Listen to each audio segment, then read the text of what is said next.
Right, I think we'll actually get started now. Most people are signed in. Today we're looking at part 3 of Project Hollycroft. Today we're looking at how we document the project, how we coordinate the information, and how we communicate that with other people. If you haven't already seen the previous sessions, my name's Ken Good from GRAPHISOFT Connect. As I mentioned, this is the final session, part 3 of 3, looking at the document, coordination and communication side of Project Hollycroft. We've already done Friday's session, and the content for today is taking a look at how we generate documents from within the BIM model, how we then output that information, how we can then explore it in a three-dimensional sense with other parties, and then there'll be a Q&A session at the end. As I mentioned, this is part 3 of 3, but part 1 and 2 are actually available on YouTube. They're on a hidden link, so you won't be able to find them by just browsing for them, but part of the follow-up to these sessions is we'll contact you and provide you with those links so you can go and catch up if there's anything you've already missed. So what I'll do is jump out to ArchiCAD and start to look at the processes. There's not too much PowerPoint in this session, you'll be pleased to hear, so I'll shift across to ArchiCAD and get started there. So here we are in ArchiCAD. If you have already seen part 1 and part 2 of these sessions, then hopefully you'll be familiar with the building. You should be getting familiar by this stage. But what we're going to look at is the process of how we produce the documents from here. That's the first part. So up until this point, we've been working pretty much with what's called the project map. So that gives us the base information. Right now we're on the ground floor. There's a number of settings behind this. If I take a look at quick options, we can see the scale, the layers in use, etc., etc. But what we can do with this is quite quickly just select things, hide layers, so I've turned the furniture off.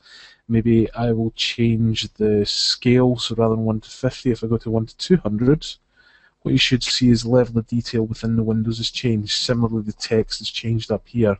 If I go to the first floor, these settings are remembered because right now we're looking at the project map. And the project map, when we navigate between stories, we are literally taking the same settings from floor to floor. So what we want to do is start to look at the view map and how we can use this to add a little bit more intelligence to this information. So to do that, we use what are called views, and you can see I've already got 4 particular sets of views set up. A couple at the top, and there's one at the bottom that I'll come back to later on. But if we go into existing building, the reason for doing all this is I want to now go to the ground floor 1 to 50 existing building drawings. So I have a view already saved. If I double click on it, it takes me back to the view that was on the screen a second ago. So it remembers the scale and a whole host of other settings. Maybe what I'll do with this is look at how we create a completely new view so we can go through the process. So the first thing I'll do actually, just in order to make it look a little bit different, is just rotate the entire building. So just pick it up and spin it round. And then simply double click the mouse and that fits it in the window. So this is going to be a new ground floor plan. And what I'll do is choose, first of all, actually, go back a step, we'll switch on the renovation filter, or the renovation toolbar, and we'll take a look at what particular renovation filter we're looking at. So right now this is the existing layout. It's important to know what this is because as I save a view into these folders, these show the different work stages. So what I don't want to do is have a proposed drawing in beside existing drawings, etc. So it's okay where it is on existing. And then simply choose the folder it's going to be saved into. That's just a case of click. So this is going to be a plan, and what I'm going to do is save. And first thing is we can set up an ID and a name based on the project map. So I actually already have ground floor here previously, but what I'm going to do is customize the name and just add rotated onto the end of the name so that I can distinguish this ground floor plan from that ground floor plan. Coming down then, we can look at things like what layer combinations in use, what the scale is, what the structure display is. Structure display allows us to do things like turn off finishes, so maybe turning off plaster or render. We could maybe switch to one of these either core only or core of load-bearing elements only. This becomes important when we want to communicate and collaborate with maybe a structural engineer, and we do this by sending the load-bearing elements in a model. So rather than get the full architectural model, they get a pared-down version of it that's far more appropriate to what they do. The other thing I can do is maybe change the pen set, and I'll actually switch this to grayscale because visually you're going to see that when I've finished and when I switch between the drawings. And then might change the model view options, so this is very much a planning drawing. At a later stage we go to GA drawings, etc. And as I've already mentioned, I'm on the existing layout, so that's absolutely fine. The rest of the settings are okay. The floor plan cut plane is a horizontal depth given to the plan view. We only really use that if we're going into foundation level, or maybe if we wanted to show high level gallery windows as opposed to regular ground floor windows. So that's okay. The dimensions are set from standard millimetres. I've also got a separate one for site dims that switches to metres, but that's absolutely fine. I want the zoom to be what's on screen, and I don't want to ignore any of that when I come into the view. So all I do is just create. So the reality is, once you know what you're actually doing here, all you're really doing is checking the name, and then just very quickly going through and verifying that these settings are what they should be, and then you hit the create button. Now, anybody out there that uses AutoCAD or Vectorworks, the process that we've just actually done here is very similar to the process of creating a viewport. The difference being is I've done it here in the model view before I've got to the piece of paper, potentially long before I've got to the piece of paper.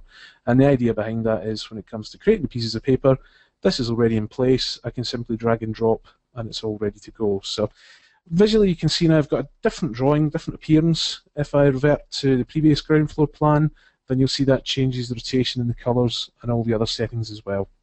So that's the first stage of creating these views. You'll see if I go through the different stages and maybe just show you some of the other plans. Here is the ground floor plan, in this case highlighting the downtakings. If we come down to the proposed building with the changes highlighted, then in this case what it's doing is showing, well, virtually nothing, except there's a bit of window here being bricked up. Maybe if I go to the first floor that would make a lot more sense, as the changes were on the first floor. So here we can see lots of green stuff to show where the new elements are going to be. So the new extension with the master bedroom, the ensuite, the family bathroom, and then there's a bedroom and a study at the side here as well. And actually, if we continue down, we can then see how this changes to the first floor proposed buildings. So the colours have now changed and updated. And maybe one of the things I'll do here is actually just select these views, go to the settings, and I'm going to change the model view options so that these are GA drawings. And what that does then is switch the display, so we're now able to see the actual cavity walls. We can see the returns of the plaster into the window openings. We could even go into the windows themselves. We could switch on a wall closure, so we can now actually close that off as well. So we can see just different levels of detail, and we're free to customize that to what it needs to be. The other thing just to point out is if I look at the elevations, in fact, you won't see anything on these elevations. If I go to maybe the downtakings first of all, so that should be these ones here, and if we look at the side elevation, then this updates and actually highlights all the downtakings in red. And similarly, if we look at the rear elevation, so the side elevation for the proposed building, again it shows the changes, this time in green. So as I mentioned in the previous sessions, I've gone for really basic colours here. So red is going to get deleted and green is going to be created. So the next part of the process is, once I've done this, is I need to switch and look at what's called the layout book. And the layout book, again, to use a sort of term maybe from AutoCAD or Vectorworks, this is a bit like a paper space. This is where we actually compose our physical pieces of paper. So here I am on the very first page, and what I'm looking at is the floor plans for the existing building. And if I zoom in down to here, you'll see it's actually called floor plans, because the piece of paper over here is called floor plans. And existing building layout is titled here because it's in a folder called, funnily enough, existing building layout. So it's a very simple way of filtering all these drawings. If I look at the elevations, it gives me elevations brackets linear, because again that's the name that's actually highlighted within the actual settings here. And if I was to go to demolition, floor plans, again floor plans, demolition layout shows up. Things like the scale and the drawing numbers, the scale's selected from the actual drawings that are placed onto the layout itself. The drawing number is made up of two parts actually. There's a project number, which is set along with other basic information with project info. So project number here is 1920. If I was to change this 9999 and maybe change the project name to project something else, if I OK this, you'll see the drawing number, project number updates, and also if we go up here, we now have project something else. So I'll just switch these back because that's just daft.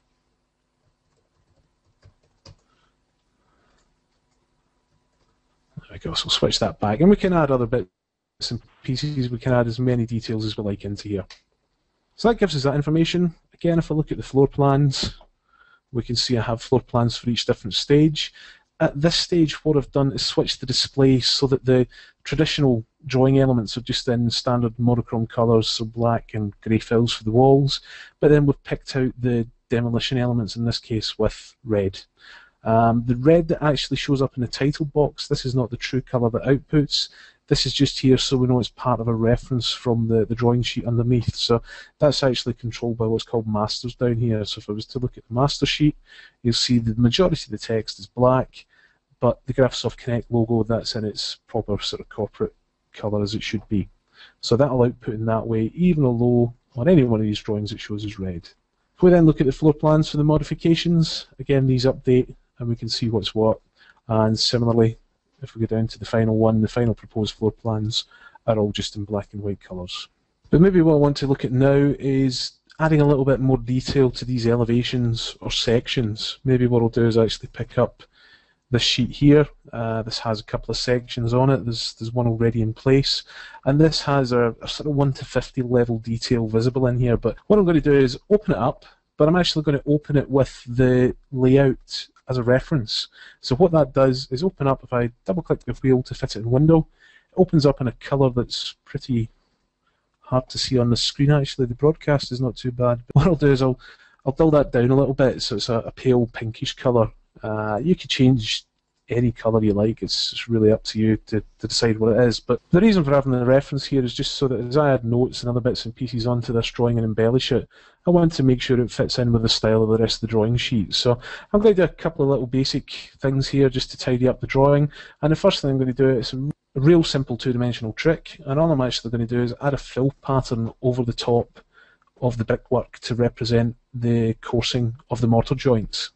So all I'm doing is selecting a grey filled black outline fill pattern, and this is going to be drawn over the top of what's already created from the 3D model. So literally all I do is come down here, start to draw a rectangle, and it's going to be 100mm wide by 10mm high.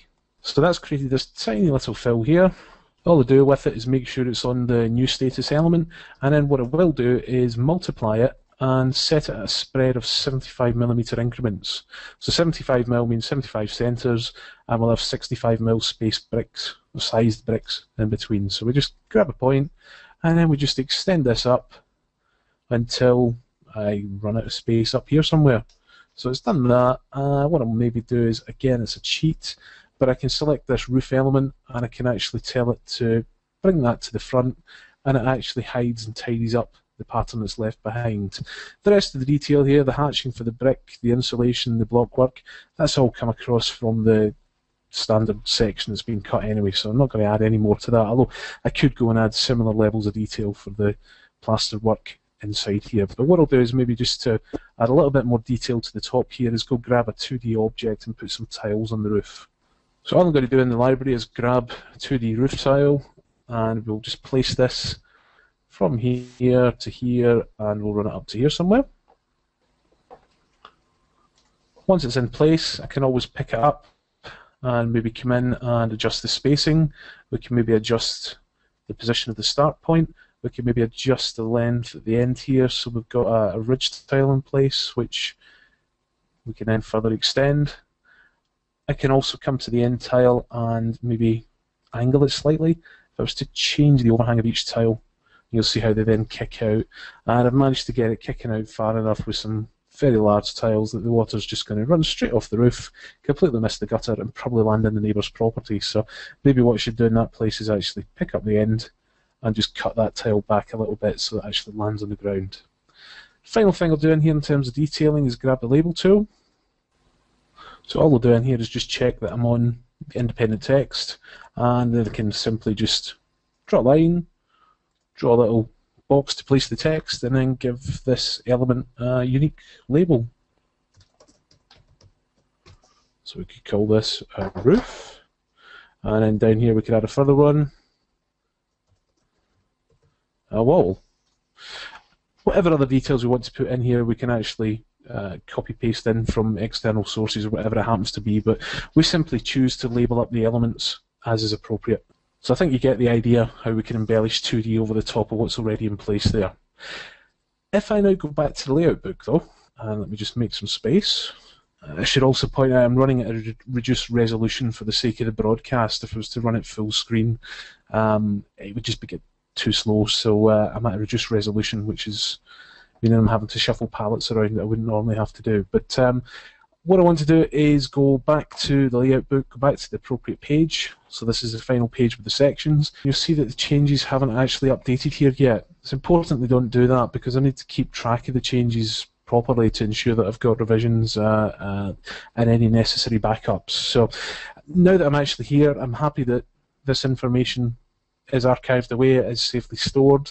I can make any changes that are necessary in the revision details, which I haven't actually done any yet. But assuming that's all been done, what I can do is simply update this drawing by right-clicking on it and choose an update. And as soon as I do that, this information appears.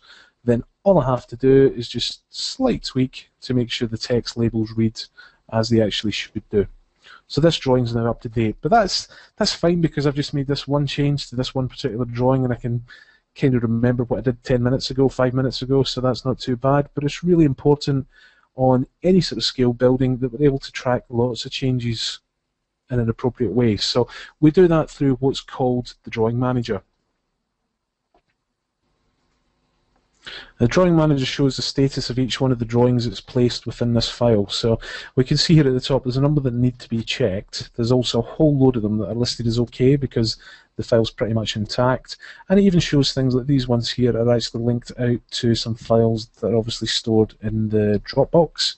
We've got lots of internal views. Actually, we can break them down into different types. We've got PDFs, we've got some schedules, we've got some elevations. If we go further up, we have some sections. Because I'm actually on this page number 16 in the layout, these are the ones that have just changed the second section, then it actually updates, shows them in bold to show what page I'm on. These ones that need to be checked, the only reason I'm saying that is because I'm sort of live working on here. ArchiCAD continually processes and checks for changes and things, so all I'm going to do is I've selected them, we can group them by status, select these ones, and we just hit the old check status button, and it's actually detected that the ground floor plan has obviously changed. So what I could then do is maybe further group it again by status. Let's just check this one, that's okay.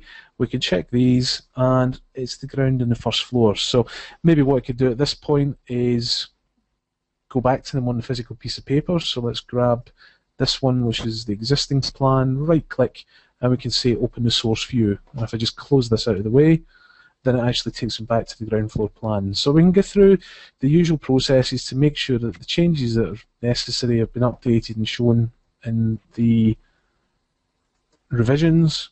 But once I'm happy with it, I just simply hit the update button and off it goes and updates them.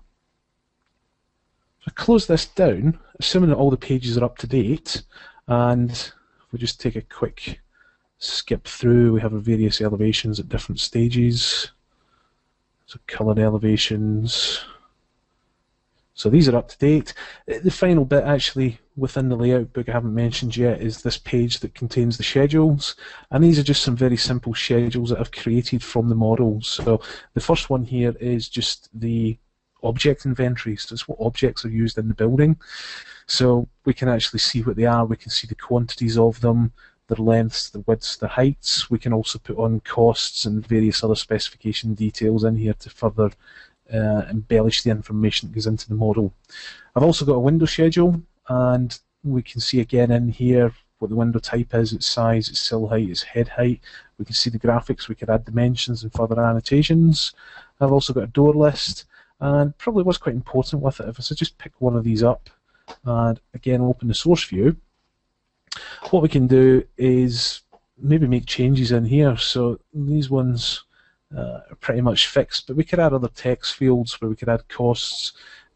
The other thing we can do from here is actually pick up particular doors. In a very large building, you may have lots of similar looking doors and it's difficult to work out what is where.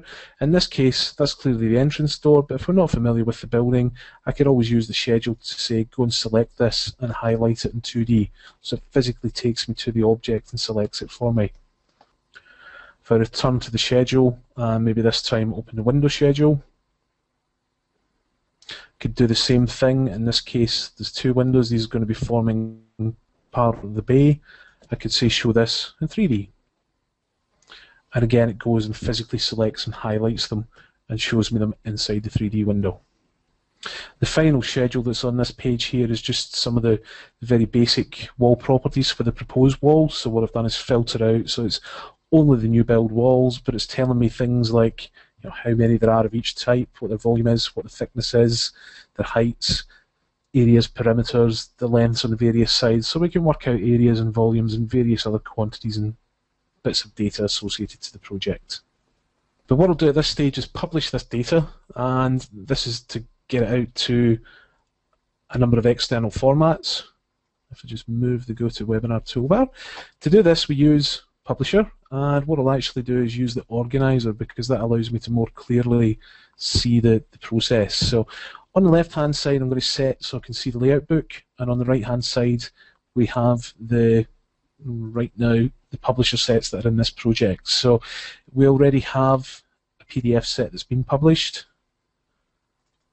and I've got a blank for today that I can go and input whatever information I want. So in this case, maybe what I'll do is say, well, tell you what, let me see the proposed modifications. I want the highlighted set of information, and I'd like this as a single PDF file.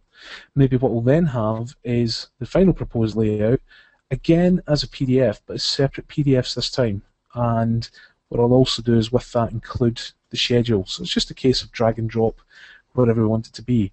It might be then that the engineer would like to see the existing building layout in order to do some work on it. So what I'll do is just go in here and rename this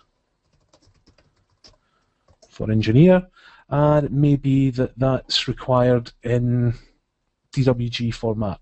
So we could select DWG and maybe take the demolition layout for another consultant, and maybe they would like to have this in DXF, DWF, DGN format, any of the graphics formats. It's simply a case of pick the format you require, and off it goes and is ready to be issued. Once we're happy that information is all ready to go, all we need to do is a quick check of the drawing manager to make sure everything's up to date, and then we simply pick the appropriate set, so whatever one it is here, and we hit the publish button. So while that's publishing, what I'll do is go and look for the PDFs I've already output. So here we have the published output. This is a set that's already been done earlier today, and this is a set that's in progress, which actually looks like it's finished. But if we take a look in here, let's have a look at the existing building PDF. And all I want to show here really is the fact that things like the title box came out with their appropriate colours. If I go through the various pages, all the information's there just exactly as you'd expect to see it. And if we look at the proposed modifications, the colours have been set here for monochrome with the highlights as required. Again, visible in the elevations. If I now go back and take a look at the set of information we've just published, the one that's of interest is the final proposed layout, because the sections in here should be updated to show the new labels, text and details that I've added to that physical drawing just 5-10 minutes ago. You'll see also the DWFs, these are visible here, as well as the sets of DWGs. So that's how we can actually output data in a batch. You can see here what it's been actually processing, and it's actually just finishing off right now, saving the DWF files. So let that complete.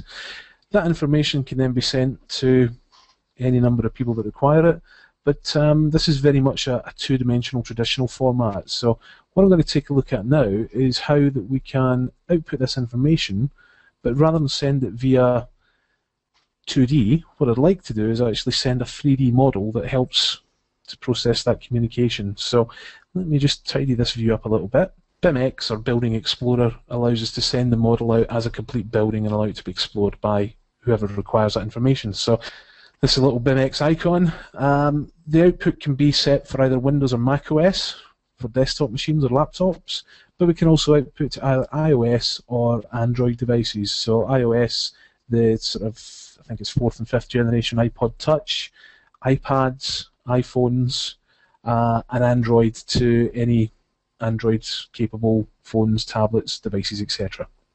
In order to send the information out, all we do is switch to a 3D view, as I've done here, and then simply File, Export for BIMx. So this starts a check. Right now it's actually going to check for a license key, which the license is 300 miles away from me at the office. because I'm broadcasting, I can't be connected to the VPN at the same time. So what it's going to do is just revert to trial version to allow me to export. In a normal situation with normal commercial keys, you would just have it plugged into the machine, it would just work. But off it's going just now. What it will be doing is processing the data and launching BIMx in the background. So here it is now loading the data and transferring it into BIMx. And you'll see we're looking at a similar type of view, although I've dropped to ground level. I'm not going to move around too much here because we're broadcasting. The broadcast never actually transmits all that quickly, so I'll try and keep the movements fairly limited. But very, very basic things. If I move the mouse up and down, it's a little bit like standing in the same position and tilting your head up and down. If I move left, then we turn left. If we move right, we turn right. Very basic controls if anybody's played any games on a PC. The forward arrow key walks you forwards, so we'll just walk off to the end of the ground here, and we'll turn round and look back at the entrance space. Once we're in here, we can look at a number of settings. So the first thing maybe is under settings, we'll change the render mode. So let's go back for pixel lighting, which gives a more accurate first rendered view of the model. We can then have unlit, which because of the white in here, it's a little bit bright. Squirrel shading, we have headlight shading. Metal, this one, and also hidden line.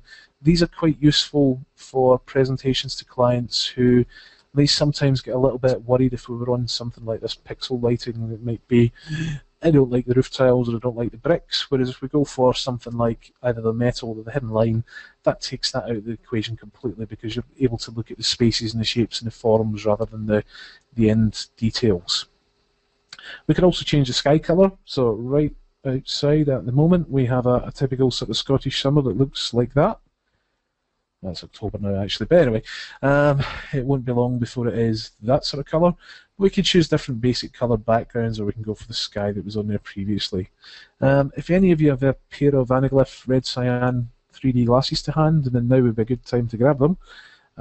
You can actually switch on and you can view this in 3D mode, but I'm sure there's not many with that capability right at hand, so I'll leave that switched off just now. But one of the things we'll do as a follow-up, because this doesn't broadcast at very great speed, what we'll do as part of the follow-up is send you all details where you can actually download this model and a couple of others so that you can actually see it for yourself on your own Mac, PC, iPhone or Android phone or whatever device you want to, so you can actually have a look at the thing. We can also do other things here. You can see we can change the view cone and the speeds and various other bits and pieces, but maybe some of the other basic information we can look at is things like measure. So I can simply measure that window, and that's about 1.2 meters wide. We can also do things like if I press I for info, I can pick on the window and it tells me some of the crucial information about it. So the name of the object, its height, its width, its sill height, its ID. Now that's the really crucial thing because that's what can be tracked through the window schedules, through the import and export through IFC to other engineers and consultants, basically through the whole project's life cycle. There's also, it's on a particular layer. One of the things we can do in the settings is maybe go and hide different layers. So maybe if we hid the external furniture, then there's a whole load of things. You'll see the guttering and the window frames and some of the surrounds have disappeared. So we'll bring that back to what it was previously. We can switch on outlines, which doesn't actually show up in this render mode, but you saw the sort of hidden line effect. We can also switch on a little map. So as I move around, you can see the arrow pointing where I'm looking at, and what I'll do is I'll run, which is hold down the shift key. I'm trying to not have too much changing at any one time, but you can see I'm now positioned in a different bit of the building. So we can do a whole variety of different things here with BIMx to enable us to export this model and show it to other people. We can even set up gallery images, so I'll literally just save that view. If we go across quickly, across to here, save that view as well.